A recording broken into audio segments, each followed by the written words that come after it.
और जो लोग ये कहते हैं कि क्षत्रिय एकत्र नहीं हो सकते, मात्र 2 दिन के अंदर में भारत संगठन एक मंच पर बैठे हुए बिना किसी नाम के संसद में जो एक सांसद ने जो अभद्र बयान दिया है, उसके आका यहाँ लखनऊ में बैठे हुए हैं।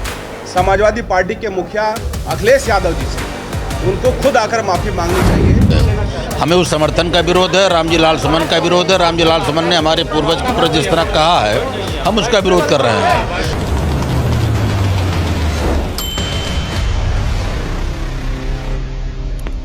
किया गया था, मैंने कहा देखो 12 तारीख को कोई दिक्कत नहीं, हम चल सकते हैं वहां पर, लेकिन 12 तारीख मिलेगा कौन वहां पर? न रामजी लाल मिलेगा, न अखिलेश यादव मिलेंगे, न वहां प्रधानमंत्री बैठता है। कौन ये कहता है, मुझे समझ में नहीं आता है कि क्षत्रिय एक नहीं हो सकते, लेकिन आह्वान करने वाला, निस्वार्थ आह्वान करने वाला, मन में सौम्यता लेकर, मन में विनम्रता लेकर, अपने ईगो को साइड में रखकर अगर कोई आह्वान करेगा तो सबसे ज्यादा जुड़ने वाला कौम ये क्षत्रिय समाज। और हमने हर बार बताया है, आनंद पाल एनकाउंटर के समय में हमने 5 लाख लोग एकत्रित हुए, मां पद्मावत का स्वाभिमान का आंदोलन हुआ, हजारों लाखों लोग पूरी सड़कों पर उतर आए। आज फिर वही है। अभी रूपाला ने जो घटना की थी उसमें सब एकत्रित हुए। तो मैं आपको एक स्पष्ट कर दूं कि सबसे ज्यादा एकत्रित होने वाली अगर कोई कौम है, कोई जाति है, कोई धर्म है, कोई संप्रदाय है, तो क्षत्रिय समाज है और कोई नहीं। लेकिन लखनऊ का मतलब ये होता है कि पूरे प्रदेश, पूरे राष्ट्र की नजर यहाँ पर है। और उसमें जब 12 से आज 12 है, शाम तक 20 और आदरणीय सौर फाउंडेशन के बाबूजी कह रहे थे कि 23 संगठन उनके पास भी हैं। शाम तक सब आप लोग से संपर्क कर लेंगे, नहीं तो हम लोग खुद चल के उनसे निवेदन कर लेंगे कि भाई साहब अब तो ये टेलीकॉम का युग है, इसके लिए घर घर जाने की जरूरत है, फोन करें 8 तारीख को 10 नंबर पर पहुंचना है। भाई साहब कितने लोग आएंगे? यहाँ पर मैं इतिहास की बात करूंगा तो बड़ा लंबा समय हो जाएगा। बाबर और राणा सांगा की युद्ध की कहानियां सुनाई लगूंगा तो शाम तक खत्म नहीं होगी, क्योंकि सबको पता है कि राणा सांगा ने जब बयाना में युद्ध लड़ा था 1528 में, तो उसकी आज भी किले में चले जाओ, उनकी तोपें, उनका टेंट, उनके संगीत का वाद्य यंत्र सभी वहां पर महल में जमा है। मारा था, मार के भगाया था, उनका तोप, गोला, बारूद, कपड़े लत्ते सब छीन लिए थे राणा सांगा ने। इतनी दुर्गति की थी। एक होता है पराजित करना और ये होता है कि अपमान करके, पराजित करके अपने देश की सीमा से पार कर देना। ऐसे वीर योद्धा को पता नहीं कौन सी सेना को देखा गया कि उग्र हुए, क्या आप लोग भी प्रदर्शन के दौरान उग्र होंगे और विरोध प्रदर्शन करेंगे? क्योंकि आपकी संख्या असीमित रहेगी। किस तरह का क्या प्रदर्शन रहेगा 8 तारीख का? देखिए, 8 तारीख को हमारा सीधा उद्देश्य है कि संसद में जो एक सांसद ने जो अभद्र बयान दिया है, उसके आका यहाँ लखनऊ में बैठे हुए हैं। समाजवादी पार्टी के मुखिया अखिलेश यादव जी से उनको खुद आकर माफ़ी मांगनी चाहिए। और उसके लिए देखिए, हम लोगों ने तो एक लोकतांत्रिक तरीके से, भैया ने बताया कि लोकतांत्रिक तरीके से आंदोलन करेंगे, लेकिन मामला इतना बड़ा है, उसमें अगर कोई युवा आक्रोशित हो जाता है, कोई ऐसी घटनाक्रम हो जाती है, तो इसकी जिम्मेदारी प्रशासन की है। आप ऐसा नहीं है कि आप संसद में बैठकर कुछ अनाप शनाप बोल दोगे और आप चाहोगे कि हम लोग कैंडल मार्च लेकर निकलते रहें, हम लोग शांति प्रदर्शन करते रहें, हम हाथ जोड़ते रहें कि नहीं भैया ऐसा मत बोलिए, ऐसा मत बोलिए। पहले केंद्रीय मंत्री ने बोला, फिर किसी एक संगठन ने बोला, फिर आज जो है कि इसने क्या नाम है, रामजी लाल सुमन ने बोल दिया। तो ये कोई शांति का विषय तो है नहीं, लेकिन हमारी फिर भी अपने युवाओं से, अपने साथियों से अपील है कि शांतिपूर्ण प्रदर्शन होगा, लेकिन शासन प्रशासन इसके लिए भी तैयार हो जाए कि आने वाले समय में अगर वो माफी नहीं मांगता तो कुछ भी हो सकता है देश में। वायरल हो रहा है जिसमें आप अखिलेश यादव को अपने पैरे तले रौंद रहे हैं, उस पोस्टर के माध्यम से क्या कुछ संदेश देना चाह रहे हैं? हमारे यहाँ देशद्रोहियों का जो समर्थन करते हैं उनको रौंदने की परंपरा है, माला पहनाने की परंपरा नहीं। ये मैं आपको स्पष्ट कर देना चाहता हूँ। रामजी लाल सुमन ने जो बयान दिया है उसका समर्थन अखिलेश यादव ने किया है। तो हमारे यहाँ जो परंपरा है, उसी परंपरा को आगे बढ़ाने का काम कर रहे हैं। अगर अखिलेश यादव रामजी सुमन माफी नहीं मांगते हैं तो अभी पोस्टर को रौंदा गया, कुछ दिन बाद उनको भी रौंदा जाएगा। आपने प्रेस वार्ता किया है। देखिए, रामजी लाल सुमन ने जो हमारे महाराणा सांगा के प्रति जो अपमानजनक टिप्पणी की है, उस टिप्पणी के खिलाफ आज क्षत्रिय महासंघ, क्षत्रिय संगठन यहाँ एकत्रित हुए।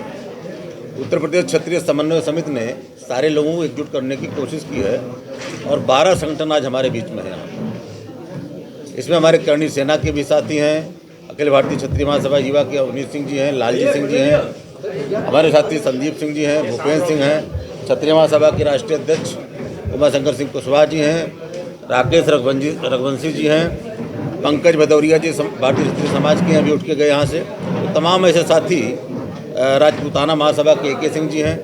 12 संगठनों के लोगों ने आज एकजुट होकर यहाँ पे ये तय किया है कि आगामी 8 तारीख को हम लोग 1090 चौराहे से GPO तक मार्च करेंगे। अवनीश सिंह जी ने इस प्रस्ताव को रखा था, कार्यक्रम इनका था, लेकिन संगठन ने तय किया कि सारे लोग एक साथ होकर, सारे संगठन एक साथ होकर ये मार्च करेंगे, जिससे कि कम से कम हम लोगों का एक संदेश जाए कि इस मुद्दे पे सारे क्षेत्रीय संगठन एक हैं।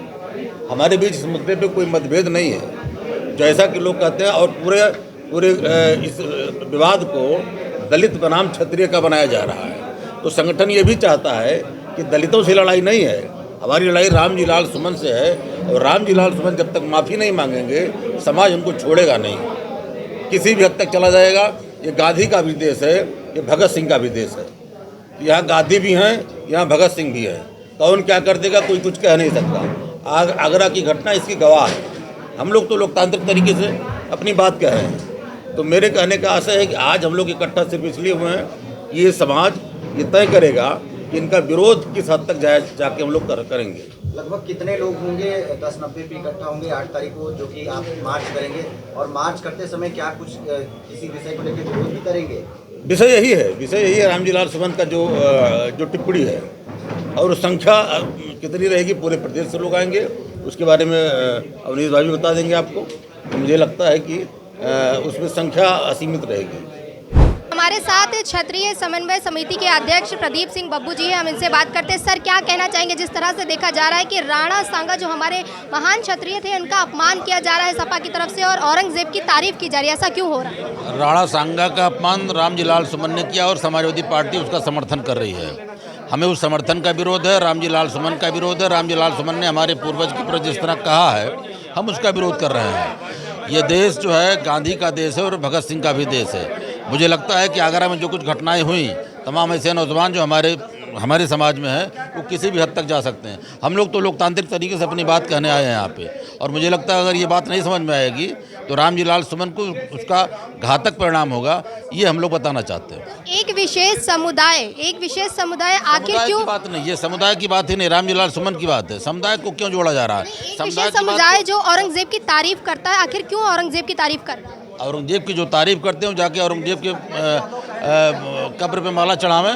ये हिंदुस्तान है और हिंदुस्तान के हिंदुओं की सौम्यता है, ये सहिष्णुता है कि आज औरंगजेब की कब्र यहाँ सही सलामत है। मुझे लगता है कहीं और होता तो वो कब का उखाड़ दिया जाता। लेकिन ये हमारी सहिष्णुता है और कहीं कि उसका लाभ लोग उठा रहे हैं, ये गलतफहमी में न रहे। हम लोग यही समझाने के लिए यहाँ पे इकट्ठा हुए हैं। जी, तो 8 अप्रैल से देखा जा रहा है आप लोग यात्रा निकाल रहे हैं 1090 चौराहे से, तो इसके लिए क्या कहना चाहिए? 1090 से हम लोग GPO तक जाएंगे। कोई यात्रा नहीं रहेगी, एक मार्च रहेगा और कहीं कि वो उन लोगों को समझाने के लिए रहेगा जो रामजी लाल सुमन के साथ खड़े हुए हैं।